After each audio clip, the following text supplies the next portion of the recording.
Hey there, Team Running Lab. Back for week 11 strength training. Sorry I missed week 10, but I took a little bit of a header at a cross-country ski race. Left me with a bit of a sore shoulder and sore face. But no big deal. I'm feeling better. My shoulder's feeling better. Just a little bit of soreness left. Working out the kinks, but ready to get back into getting stronger for our race training. All right, so week 11 is going to be a bit of a dynamic workout with just low impact. So we're going to take jump squats, we're going to turn them into drop squats, we're going to take that reverse lunge knee drive, we're going to stay on the ground with it. We're going to do some movements in our core workouts where we're isometric but moving our limbs around a little bit, just stabilizing and getting those run specific muscles warmed up and ready. Week 10 was great work. We started hitting some of our longest miles. Everybody showed up and nailed it. So our Saturday run was awesome. Hopefully this week, being a little bit of a cutback week for a lot of people, is going to be one that lets you really soak that all in, feel stronger, improve your energy, and be ready for those last few weeks of like really pushing it hard and really getting those miles up before we taper. So we're in week 11, so it is already starting to be time to think about our race. It's just about a month away, so we're getting excited. Let's get into our workout today. So legs we're going to do first, then into upper body, then into core. Same as always. Level 1 is going to be 3 sets of 10 reps. Level 2 is going to be 4 sets of 15 reps. Level 3 is going to be 5 sets of 20 reps. I'm going to demonstrate just at level 1, and you guys can follow along accordingly.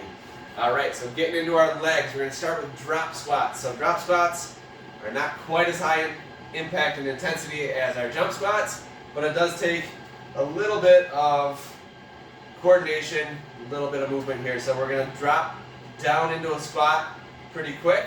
So drop down, I like to reach the one hand down and then kind of hop back up. So it's almost like a jumping jack movement for our legs, but we drop all the way down into that squat and we pop back up real quick, making it dynamic, making a little bit of plyometric, but keeping it pretty low impact. So we're going to do 10 of these.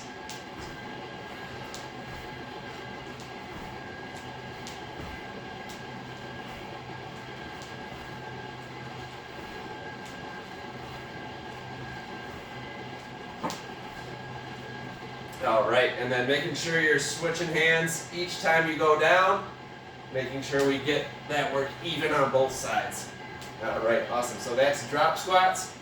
Moving into reverse lunge knee drive. So we've done this before, where we've done the more intense, explosive version of it. This time we're going to keep it nice and low. We're going to keep it on the ground. So we're just coming down to that reverse lunge. We're going to come up and just raise the knee up. If you want a little bit more, you can definitely kind of jump up off the ground with that knee raise, or even just come up onto your toes and do a nice calf raise with it. So we're going to do 10 each side.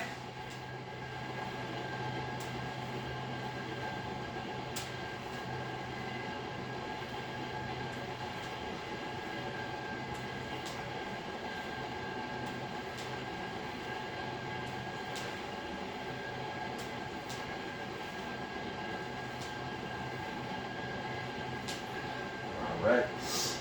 You try to keep that one motion back and forward, but if you have to, bring your foot down and reset and stabilize. Totally okay. Switching sides. 10 on this side as well. And just kind of feel it out. How strong do you feel today? Do you feel like you should be coming up off the ground? Do you feel like you're really low energy and you should just keep it here? Or are you right in the middle? Kind of where I'm at, where we can just add that calf raise in there and work the entire leg.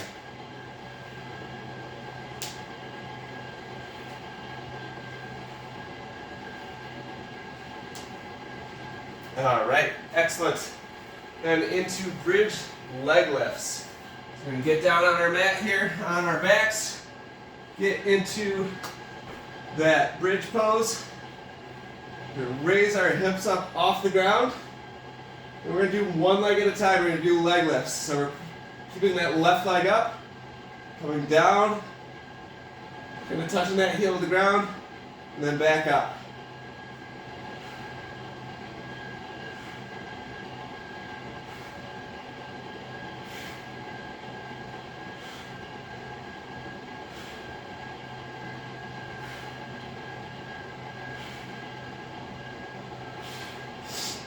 There's a really big isometric hold for the glute that is planted. So if you need to come down in between leg raises, that's okay. So it would look like this. So feel free to come down and then back up with the leg.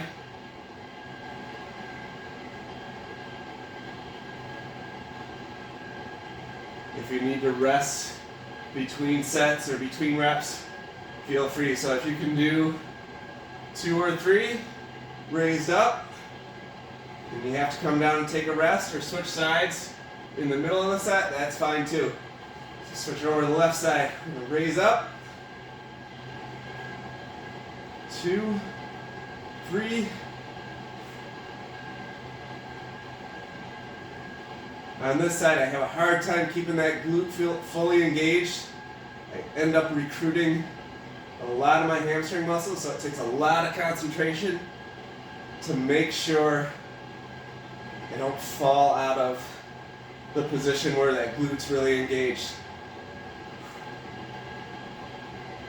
Awesome. So if you feel it like I do, where my hamstring gets really recruited in that, really focus on bringing that left glute in, popping that left hip up, and making sure that we're not letting the hamstring take the full brunt of that. That's a way to get real tired in those hamstrings. All right, and then mountain climbers. Do these all the time because we like them, because it works on our knee drive, it works on our forward momentum, it works on our power. So mountain climbers, just 10 each side.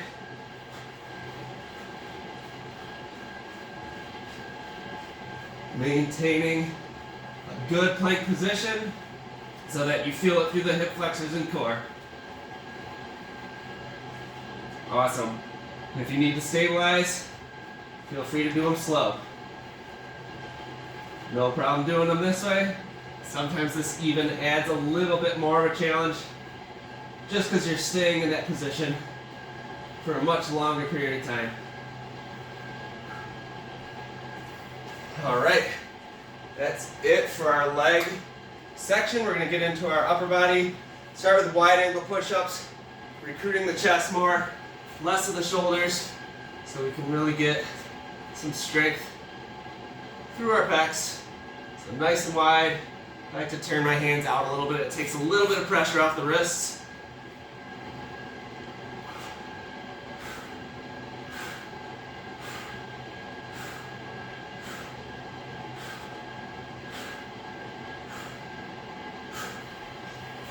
All right, great.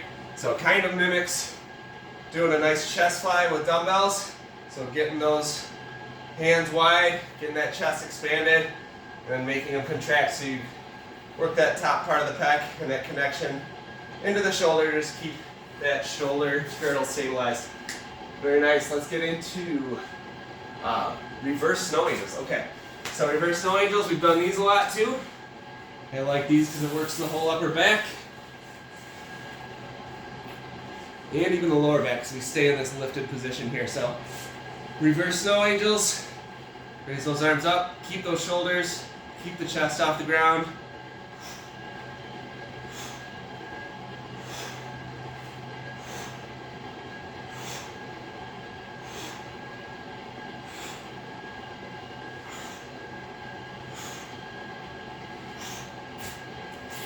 All right, great. That feels good because last week I could barely raise my arm up to here with that shoulder injury. So, all right, Superman back extensions after this. So working more on the lower back, but mimicking that movement of lifting the chest off the ground. But we're gonna bring our legs off the ground with it. We're gonna really kind of push into that pelvic region and tense the back up. So raising the hands and the legs at both at the same time is going to be how we want to do it. Eventually, if you need to split it up, do arms first and then legs, because there's a lot of tension in your back or you're worried about how stable your back is. Feel free to do one at once and then the legs. So arms first, legs second, or other way around, legs first, arms second, whichever feels safest to you. But if you can, do them both at the same time.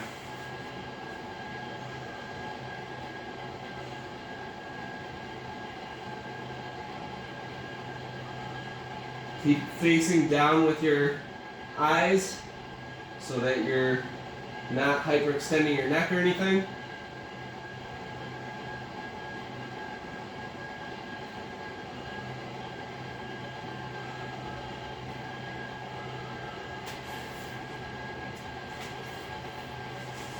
Excellent there. And then one more upper body move, the dreaded triceps dips.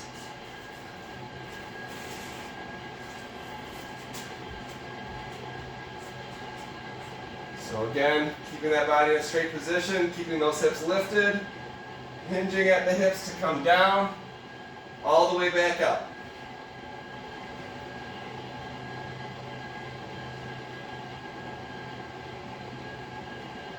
This is one where I urge you, if you can't get all the reps, don't do all the reps. Just maintain the correct form. Maintain that full range of motion. You're going to get a lot more out of it if you just do 5 reps that way than if you try to change that position, put stress on your back just so you can work the arms a little bit more. We are runners, we're not power lifters or anything, so this upper body stuff, this is just bonus. It's going to make us healthier, it's going to make us stronger runners. But we are really, really more worried about our back and our core and stuff like that. So just don't drop into that stomach, drop into that back too much. All right, getting into our core workout. We're going to start with bird dogs. Bird dogs is a nice isometric hold on all fours with the core. We're just going to do opposite arm, opposite leg. Come in with the elbow and the knee. Back out. And then down. That's one set.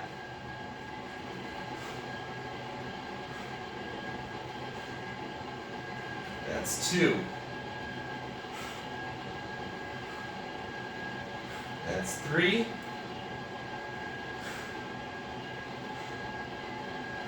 4. 5. 6. Now this coming in really kind of crunches those abs together a little bit and then elongates them a little bit more. Challenges our balance more than just doing 1 and then down. So this is just a little bit of a progression from what we've done before.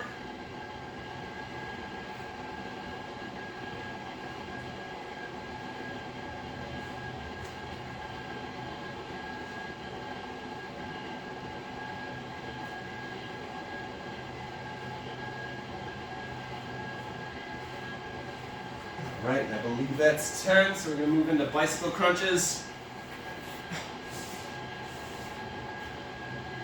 So start on your back, extend those legs out nice and low. Get those hands behind the ears, not behind your neck too much. Don't be putting stress on your neck. And you're just going to come in with one knee opposite elbow, go out, opposite knee, opposite elbow on the other side. Here, 10 each side.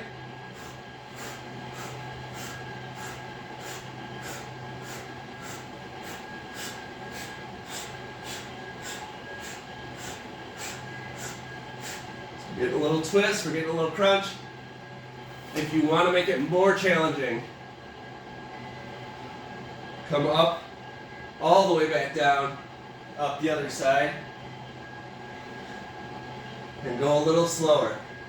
This will really challenge you a little bit more, really make you feel that bird in the core.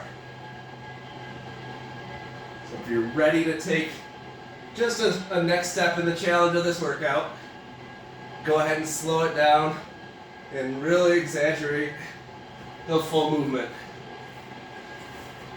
All right. Excellent. Next is going to be plank leg raises. So we're going to get into a high plank, high push-up position. Stabilize that core. Squeeze those glutes together. Make sure they're engaged through the whole movement. We're going to raise the right leg, back down. Raise the left leg, back down. 10 times each side.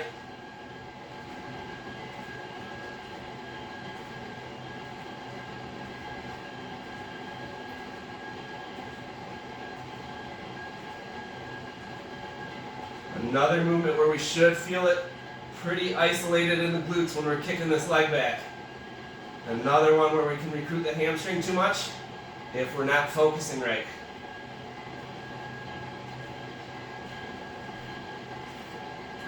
All right, and then adding one more move into here. We're going to do a hollow hold. So kind of a isometric, challenging hold. We're going to try to keep that lower back flat on the mat while we extend our legs out and we extend our arms out. So level 1, we're going to stay here for 20 seconds. Level 2, 30. Level 3, 45. We're going to start counting down at 20.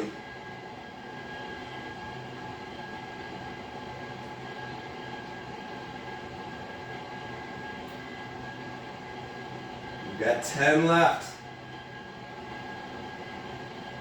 5, 4, 3, 2, 1. And down.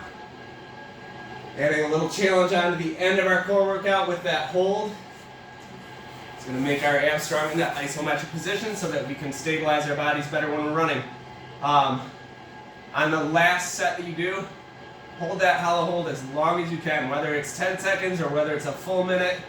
Really challenge yourself at the end of this workout to try to hold that one. But this is a great workout. It matches the week that we're on, so we're putting some hard work in, but we're a little bit more relaxed. So hence, no jumping, no bouncing up and down too much, keeping things low to the ground unless you want to. We've given you some modifications that can make it harder. Definitely there's some modifications that can make it easier too. You can always simplify, modify those push-ups, get on your knees, do a lot of things to make it easier, meet yourself where you're at. Like I said, challenge yourself, but don't be hard on yourself. And just keep up the good work. I'm glad I was able to make this video for you this week. That shoulder injury is getting better. You guys keep getting better and better. And it's been a pleasure so far. It'll continue to be a pleasure going forward. It's St. Patrick's Day weekend, so everybody celebrate, be Irish for the week, have fun with it. Don't overindulge, it'll hurt your training, but enjoy it. All right, happy St. Patrick's Day week. Those of you that did the Corktown race yesterday, it was fun seeing you out there. And those of you guys that did Shamrocks and Shenanigans or whatever race it was, saw a ton of pictures of people out there having fun and racing. So keep it up. It'll serve you well when our big race comes. Have a great day, guys.